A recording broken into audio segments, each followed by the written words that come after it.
അടുത്തൊരു application problem വന്നു.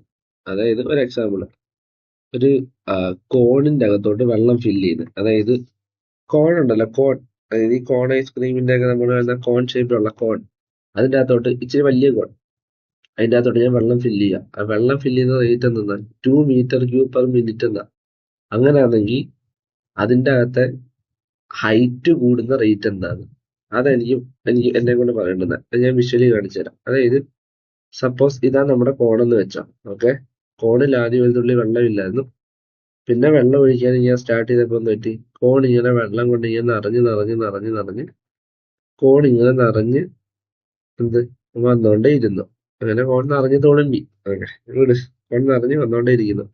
നമ്മളോട് പറഞ്ഞെന്താ? ഈ വെള്ളം വീണോണ്ടിരിക്കുന്ന റേറ്റ്, അതായത് ഇതിനകത്തെ വോളിയം മാറുന്ന റേറ്റ് എത്രയാന്ന് ചോദിച്ചാല് 2 മീറ്റർ ക്യൂബ് പെർ മിനിറ്റ്.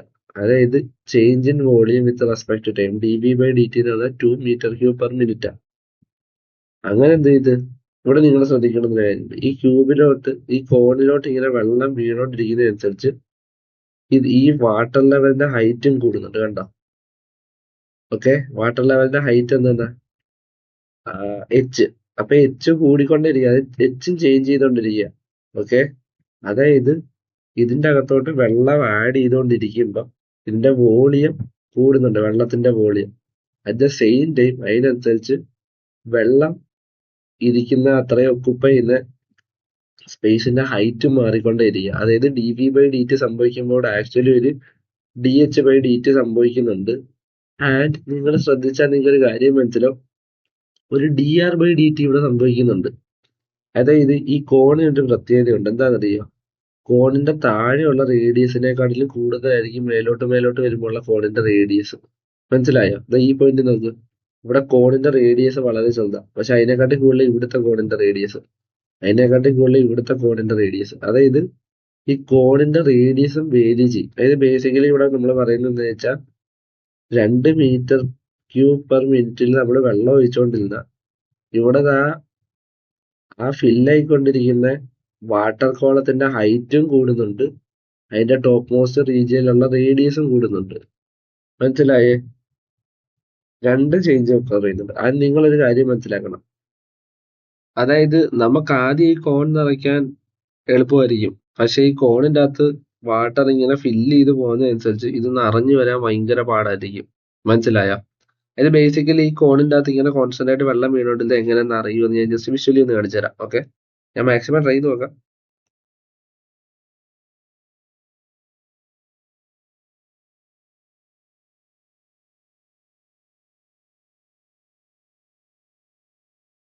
അതെന്താന്ന് മനസ്സിലായ? അതായത് ഈ ബോട്ടത്തിൽ നോക്ക്. ഈ ബോട്ടത്തില് കോണിന്റെ റേഡിയസ് വളരെ കുറവാ. ഓക്കെ, അപ്പൊ നമുക്ക് അത്രയും വാട്ടർ മാത്രം ഫില്ല് ചെയ്താൽ മതി. അതായത് അത്രയും സ്പേസേ ഉള്ളൂ. കണ്ടോ? പക്ഷെ നമ്മൾ വെള്ളം നിറഞ്ഞു വരുന്നതനുസരിച്ച് കോണിന്റെ റേഡിയസും കൂടും. ഓക്കെ, അപ്പൊ എന്ത് പറ്റും? ഈ തൊട്ട് മുമ്പുള്ള വാട്ടർ ലെവലിനെക്കാട്ടിലും അധികം വെള്ളം വേണം അടുത്ത ലെവലിൽ നിറയ്ക്കാൻ, അതിനെക്കാട്ടിലും അടുത്ത വെള്ളം വേണം അടുത്ത ലെവലിൽ നിറയ്ക്കാൻ. ഓക്കെ, അതായത് ഹൈറ്റ് ഓരോ സ്റ്റെപ്പ് വെച്ച് വീതം കൂടുന്നുണ്ട് എന്ന് ജസ്റ്റ് ചിന്തിച്ചു നോക്ക്. ഓക്കെ, പക്ഷെ അവിടെ പ്രത്യേകത എന്താ? വെച്ചാൽ അവിടെ റേഡിയസ് കൂടി വന്നോണ്ടിരിക്കുക. അതായത് സപ്പോസ് ഇപ്പൊ ഒരു കോണല്ല, ഒരു ട്യൂബാന്ന് നോക്ക്, സിലിണ്ടറിക്കൽ ട്യൂബാന്ന്, അതിൽ കോൺസ്റ്റന്റ് ആയിട്ട് വെള്ളം വീഴുവാണെങ്കിൽ കോൺസ്റ്റന്റ് സ്പീഡിൽ തന്നെ അധികം നിറഞ്ഞു വരുന്നത്. കാരണം അവിടെ ഹൈറ്റിൽ മീൻസ് കോൺസ്റ്റന്റ്, അതിന്റെ ഹൈറ്റ് കോൺസ്റ്റന്റ് ആണ്, റേഡിയസ് കോൺസ്റ്റന്റ് ആണ്. അപ്പം നോർമലായിട്ട് വെള്ളം കോൺസ്റ്റന്റ് ആയിട്ട് വീണ് സെയിം ഫ്ലോയിലായിരിക്കും നിറയുന്നത്. പക്ഷെ ഇവിടെ അങ്ങനല്ല, ഇവിടെ താഴെ റേഡിയസ് കുറവാണ്. ഓക്കെ, അപ്പൊ ഞാൻ ഓരോ ഹൈറ്റ് സ്റ്റെപ്പും മേളിലോട്ട് പോകുന്നതനുസരിച്ചാണ് റേഡിയസ് കൂടി വന്നോണ്ടിരിക്കുക. അതായത് തൊട്ടു മുമ്പുള്ള റേഡിയസിലുള്ള അത്രയും വെള്ളം നിറയ്ക്കുന്നതിനെക്കാട്ടിലും കൂടുതൽ വേണം എനിക്ക് അടുത്ത സ്റ്റെപ്പിൽ നിറയ്ക്കാൻ. അതിന്റെ റേഡിയസ് ഇങ്ങനെ കൂടി വന്നോണ്ടിരിക്കുക. അത് കോമൺ സെൻസ് ആണ്, നിങ്ങൾ ആലോചിച്ചാൽ നിങ്ങൾക്ക് കത്തുന്നത് കണ്ടല്ലോ. അതായത് ബേസിക്കലി ഹൈറ്റ് കൂടുന്നതനുസരിച്ച് റേഡിയസ് കൂടി വന്നോണ്ടിരിക്കുക. അപ്പൊ എന്താ, റേഡിയസ് കൂടുന്നതുകൊണ്ട് അത്രയും വെള്ളം ഓരോ സ്റ്റെപ്പിലും അധികം ഫില്ല് ചെയ്ത് പോകേണ്ടി വരും, അത്രയും റേഡിയസിനെ കഴിക്കാനായിട്ട്. ഓക്കെ, അത്രയുണ്ട് കാര്യം. ഇനി നമുക്ക് ആ ഒരു ഐഡിയ കിട്ടിയില്ല നിങ്ങൾക്ക്? അതായത് ഇവിടെ വേരി ചെയ്തുകൊണ്ടിരിക്കുന്ന ആരൊക്കെയാ? ഇവിടെ വെള്ളം വീഴുന്നതനുസരിച്ച് ഹൈറ്റും മാറി വരുന്നുണ്ട്, അതുപോലെ റേഡിയസും മാറുന്നുണ്ട്. ഓക്കെ, കോൺസ്റ്റന്റ് ആയിട്ട് നിൽക്കുന്നത് ഈ dv/dt മാത്രമേ ഉള്ളൂ, അതായത് വോളിയം ചേഞ്ച് ചെയ്യുന്ന റേറ്റ്. സോ നമ്മുടെ കൺക്ലൂഷനിൽ നമ്മൾ കണ്ടുപിടിച്ച എന്തൊക്കെയാ? ഹൈറ്റ്, വാട്ടർ കോളത്തിന്റെ ഹൈറ്റ് ചേഞ്ച് ചെയ്യുന്നുണ്ട്, വാട്ടർ കോളത്തിന്റെ റേഡിയസ് കൂടുന്നുണ്ട്, അതുപോലെ തന്നെ വോളിയം കൂടുന്നുണ്ട്. ഇത്രയാണ് നമ്മൾ കണ്ടുപിടിച്ചത്. നമ്മുടെ നേരെ ഇതിലോട്ട് പോവാ. എന്ത് ക്വസ്റ്റ്യൻ എന്താ പറയുന്നത്? How fast does the water level rice? അതായത് വാട്ടർ ലെവൽ എത്രത്തോളം കൂടുന്നത്, അതായത് ബേസിക്കലി ഹൈറ്റ് എങ്ങനെയാ കൂടുന്നത്, അതായത് ബേസിക്കലി നമ്മളോട് ചോദിക്കുന്നത് DH/dt അപ്പൊ നമ്മുടെ നേരെ പ്രോബ്ലത്തിലോട്ടോ. ഇത് കോണിന്റെ ഹൈറ്റ് 10 മീറ്റർ. ഓക്കെ, അത് പറഞ്ഞിട്ടുണ്ടായിരുന്നു, പ്രോബ്ലത്തിൽ പറഞ്ഞിട്ടുണ്ടായിരുന്നോ? പ്രോബ്ലത്തിൽ ഇട്ടിട്ടില്ല, പക്ഷെ കോണിന്റെ ഹൈറ്റ് 10 മീറ്റർ ആണ്. അതുപോലെ ഏറ്റവും ടോപ്പിലത്തെ കോണിന്റെ റേഡിയസ് 4 മീറ്റർ. അതുപോലെ വാട്ടർ ഫില്ലിംഗ് റേറ്റ്, അതായത് dV/dt എന്ന് പറയുന്നത് 2 metre cube per minute. Water ഹൈറ്റിനെ നമ്മൾ H എന്ന് വിളിക്കുന്നു, വാട്ടർ റേഡിയസിനെ നമ്മൾ R എന്ന് വിളിക്കുക, അതായത് വാട്ടർ കോളത്തിന്റെ ഹൈറ്റ് റേഡിയസ്. ഇനി ഇവിടെ നിങ്ങൾ അറിയേണ്ടുന്ന ഒരു അപ്രോച്ച് ഉണ്ട്, അതായത് സിമിലർ ട്രയാങ്കിൾ അപ്രോച്ച് എന്ന് വിളിക്കും. അതായത് സിമിലർ ട്രയാങ്കിൾ എന്താന്ന് വെച്ചാൽ, ഇപ്പൊ 2 ട്രയാങ്കിൾ കൺസിഡർ ചെയ്യുന്ന വെച്ചോ, അപ്പൊ എന്ത് വേണം, അവളുടെ ആംഗിൾസ് സെയിം ആയിരിക്കണം. അതായത് ട്രയാങ്കിൾസിന് 3 ആംഗിൾസ് ആണല്ലോ ഉള്ളത്, അപ്പൊ അവളുടെ 3 ആംഗിൾസ് സെയിം ആയിരിക്കണം. ഓക്കെ, ആൻഡ് അവളുടെ സൈഡ് ലെങ്ത് എന്ന് പറയുന്നത് സെയിം ആവണമെന്നില്ല, പക്ഷെ പ്രൊപ്പോർഷണൽ ആയിരിക്കണം. ഓക്കെ, അത് ഞാൻ ഒന്ന് വിഷ്വലി കാണിച്ചുതരാം. അതായത് ഇത് നോക്ക്, ഇത് കണ്ട, ഇതില് ഈ 2 ട്രയാങ്കിൾ, ഈ നീല ഈ പച്ച ട്രയാങ്കിളും സിമിലർ ട്രയാങ്കിൾസ്. അതിന്റെ കാര്യം എന്താ, അതായത് ഇവരുടെ 3ന്റെ ആംഗിൾ സെയിം. അതാണ്ട് നോക്ക്, ഈ നീലയുടെ ഈ ഭാഗം ഈ പച്ചയുടെ ഈ ആംഗിൾ സെയിം, ഈ നീലയുടെ ഈ ആംഗിളും ഈ പച്ചയുടെ ഈ ആംഗിൾ സെയിം, ഈ നീലയുടെ ഈ ആംഗിളും ഈ പച്ചയുടെ ഈ ആംഗിൾ സെയിം. ഓക്കെ, ആൻഡ് ഇവിടെ സൈഡ് ലെങ്ത് സെയിം ആയിരിക്കണമെന്നില്ല, പക്ഷെ പ്രൊപ്പോർഷണൽ. അതായത് സപ്പോസ് ഈ പച്ച ട്രയാങ്കിളിന്റെ സൈഡ് ലെങ്ത് എന്ന് പറഞ്ഞാൽ 1 1 1 എന്നാണെങ്കിൽ ഈ നീല ട്രയാങ്കിളിന്റെ സൈഡ് ലെങ്ത് എന്ന് പറഞ്ഞാൽ 2a 2a 2a എന്നായിരിക്കും. ഓക്കെ, അതായത് എക്സാക്ട്ലി പറഞ്ഞ ഒന്ന് സ്കെയിൽ ചെയ്തിട്ട് വിട്ടിരിക്കും. മനസ്സിലായ? കണ്ടോ, നമ്മുടെ സ്കെയിൽ ചെയ്ത് എങ്ങനെ ഇരിക്കുകയോ അതുപോലെ ഇരിക്കും. അതാണ് basically similar triangle thing. Okay, ഈ സിമിലർ ട്രയാങ്കിളിന്റെ കൂട്ട് തന്നെയാണ് നമുക്കിവിടെ സിമിലർ കോൺ എടുക്കുക. അതായത് അതേ ഐഡിയ ഇവിടെ ആലോചിക്കുക. ഓക്കെ, നമ്മൾ എങ്ങനെയാണോ ഒരു ട്രയാങ്കിളിനെ സ്കെയിൽ ചെയ്ത്, അതുപോലെ തന്നെ നമ്മൾ കോണിനെ സ്കെയിൽ ചെയ്യുന്നു. സിമിലർ കോൺ അപ്രോച്ച് എടുത്താൽ അതാ ഇങ്ങനെ തന്നെ ഇരിക്കും. ഓക്കെ, വലിയ വ്യത്യാസമൊന്നുമില്ല. നമ്മൾ നേരത്തെ ആക്ച്വലി സിമിലർ കോൺ അപ്രോച്ച് എന്ന് പറഞ്ഞ സാധനമില്ല, സിമിലർ ട്രയാങ്കിൾ അപ്രോച്ചേ ഉള്ളൂ. ഇത് ഞാൻ വിഷ്വലി കാണിക്കാൻ വേണ്ടി ഞാൻ എടുത്തതേ ഉള്ളൂ. ഓക്കെ, നേരത്തെ നമ്മൾ ട്രയാങ്കിളിൽ കണ്ട അതേ രീതി തന്നെ, ആംഗിൾസ് സെയിം ആണ്, പക്ഷെ എന്താണ് സ്കെയിൽ ചെയ്തേക്കുക. ആക്ച്വലി കോണിന് ആംഗിൾ എന്ന് പറഞ്ഞ സാധനം ഇല്ലല്ലോ. ഓക്കെ, 3D അല്ലേ, പക്ഷെ എന്താണ് പ്രൊപ്പോർഷണൽ ആയിരിക്കും. ഓക്കെ, പ്രൊപ്പോർഷണൽ ആയിരിക്കും, അത്രയും മാത്രം പറഞ്ഞാൽ മതി. ഇനി ഈ സിമിലർ ട്രയാങ്കിൾ അപ്രോച്ച് അങ്ങനെ ഇവിടെ യൂസ് ചെയ്ത് ഞാൻ പറഞ്ഞുതരാം. അതായത് ബേസിക്കലി നമ്മൾ ഈ ട്രയാങ്കിൾ എടുക്കുക. ഈ ട്രയാങ്കിൾ വെച്ചിട്ട് സിമിലർ ട്രയാങ്കിൾ അപ്രോച്ച് ആക്ച്വലി പറയുന്നത് എന്താ ഞാൻ പറഞ്ഞുതരാം. ഓക്കെ, ശ്രദ്ധിച്ച് നോക്കണം ഈ കർസർ പോകുന്നത് എങ്ങനെയാണ്. അതായത് ലെങ്ത് ഓഫ് ദിസ് നീല side divided by length of this പച്ച side equal to length of this നീല side divide by length of this പച്ച സൈഡ്. ഓക്കെ, കൺഫ്യൂസ് ആവില്ല. അതായത് ഒന്നുകൂടെ പറഞ്ഞുതരാം. Length of this blue side divided by length of this green side is same as length of this blue side divided by length of this green side. അല്ലെങ്കിൽ തിരിച്ചും വരാം, ഇതിന്റെ വരാം, അല്ലെ ഇതിന്റെ വരാം, എങ്ങനെ വേണേലും വരാം. ഓക്കെ, ഈ കാണുന്ന ഈ സൈഡ് മാത്രമാവണമെന്നില്ല. എനിക്ക് വേണത് ഇങ്ങനെ പറയാം, length of this blue side divide by length of this green side equal to length of this blue side divide by length of this green side equal to length of this blue side divide by length of this green side. അതായത് ആ രീതിയിൽ നമുക്ക് പറയാം. എങ്ങനെ, ഒന്നുകൂടെ ശ്രദ്ധിച്ചേക്ക്. ഈ കാണുന്ന നീല സൈഡിന്റെ ലെങ്ത് ഡിവൈഡ് ബൈ ഈ കാണുന്ന പച്ച സൈഡിന്റെ ലെങ്ത് ഈക്വൽ ടു ഈ കാണുന്ന നീല സൈഡിന്റെ ലെങ്ത് ഡിവൈഡ് ബൈ ഈ കാണുന്ന പച്ച സൈഡിന്റെ ലെങ്ത് ഈക്വൽ ടു ഈ കാണുന്ന നീല സൈഡിന്റെ ലെങ്ത് ഡിവൈഡ് ബൈ ഈ കാണുന്ന പച്ച സൈഡിന്റെ ലെങ്ത്. ഇതാണ് ബേസിക്കലി സിമിലർ ട്രയാങ്കിൾ അപ്രോച്ച് നമ്മളോട് പറയുന്നത്. ഓക്കെ, അത് നമ്മൾ എങ്ങനെ ഇവിടെ അപ്ലൈ ചെയ്യാൻ പോകുന്നത് നോക്കിക്കഴിഞ്ഞാൽ, അത് നമ്മുടെ സിമിലർ കോൺ അപ്രോച്ചിൽ എടുത്താൽ നമുക്ക് എങ്ങനെ പറയാം, നമുക്ക് ഒരു രീതി പറയുന്നത് ലെങ്ത് ഓഫ് ദിസ് പച്ച side divide by length of this നീല side equal to length of this പച്ച side divide by length of this നീല സൈഡ് എന്ന് പറയാം. അങ്ങനെ പറയാം. ഇനി അതിനെ എങ്ങനെ ഇതിന്റെ കേസിൽ പറയണമെന്ന് വെച്ചാൽ, ഇവിടെ നമുക്ക് ഒരു ഹൈറ്റും കൺസിഡർ ചെയ്യാം.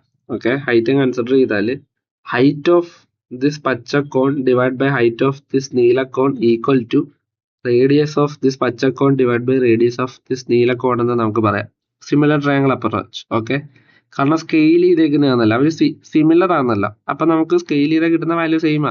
ജസ്റ്റ് നിങ്ങൾ എന്താണ് സിമിലർ ട്രയാങ്കിൾ അപ്രോച്ച് ജസ്റ്റ് ഒന്ന് സെർച്ച് ചെയ്താൽ നിങ്ങൾക്ക് ഇതിനുള്ള ക്ലിയർ കട്ട് ആയിട്ട് ഒരു ഐഡിയ കിട്ടും. ഞാൻ പറഞ്ഞ മനസ്സിലായില്ലെങ്കിൽ അതിനെ നമ്മൾ നേരെ കൊണ്ടുവന്ന് ഇവിടോട്ട് അപ്ലൈ ചെയ്തേക്കുക. ഓക്കെ, അപ്പൊ നമ്മൾ ഇത് എന്താ, full cone radius divided by full cone height equal to water radius divide by water height എന്ന് എടുത്ത്. ഓക്കെ, അതായത് എന്താ, full cone radius divided by water radius equal to full cone height divided by water height എന്ന് എഴുതിയാൽ അതിനെ rearrange ചെയ്ത് നമുക്ക് ഈ രീതിയിൽ എഴുതാം. ഓക്കെ, ജസ്റ്റ് സിമ്പിൾ മാത്തമാറ്റിക്സ്, അത്രയും മാത്രം പറഞ്ഞാൽ മതി. അപ്പൊ എന്താ, നമുക്കിവിടെ ഫുൾ കോൺ ഹൈറ്റ് അറിയാം, ഫുൾ കോൺ റേഡിയസും അറിയാം. അപ്പൊ നമ്മൾ എന്ത് ചെയ്ത് ഇതിന്റെ അകത്തോട്ട് ഇട്ട് കൊടുത്ത് 4/10 ഈക്വൽ ടു R/H. അപ്പൊ നമുക്ക് R equal to 2/5 into H എന്ന് പറഞ്ഞൊരു റിലേഷൻ കിട്ടിയേ. ഇനി നേരെ താപ്പോട്ട് വാ. ഈ V എന്ത് വന്നിട്ടോ, V എന്ന് പറഞ്ഞാൽ വോളിയം ഓഫ് ദ കോണ. ഓക്കെ, അപ്പം നമ്മളോട് പറഞ്ഞേക്കുന്നത് എന്താ, dV/dt എന്താ നമുക്ക് തന്നിട്ടുണ്ട്, ഏത് ഒരു പോയിന്റ് ഇല്ല. ഓക്കെ, dV/dt എന്താ നമ്മളുടെ അടുത്ത് ആക്ച്വലി പറഞ്ഞിട്ടുണ്ട് അല്ലെ, എന്താ 2 m³/min ആണ് dV/dt നമ്മുടെ അടുത്ത് ആക്ച്വലി പറഞ്ഞിട്ടുണ്ട്. അപ്പൊ നമ്മൾ എന്ത് ചെയ്ത് ഈ കാണുന്ന എന്ത് ഈക്വേഷൻ, അതായത് സിംപ്ലിഫൈ ചെയ്ത് ഇവിടെ എത്തിച്ച ഈക്വേഷൻ നമ്മൾ ഡിഫറൻഷിയേറ്റ് ചെയ്യാൻ പോവാം. അപ്പൊ dV/dt എടുത്തു.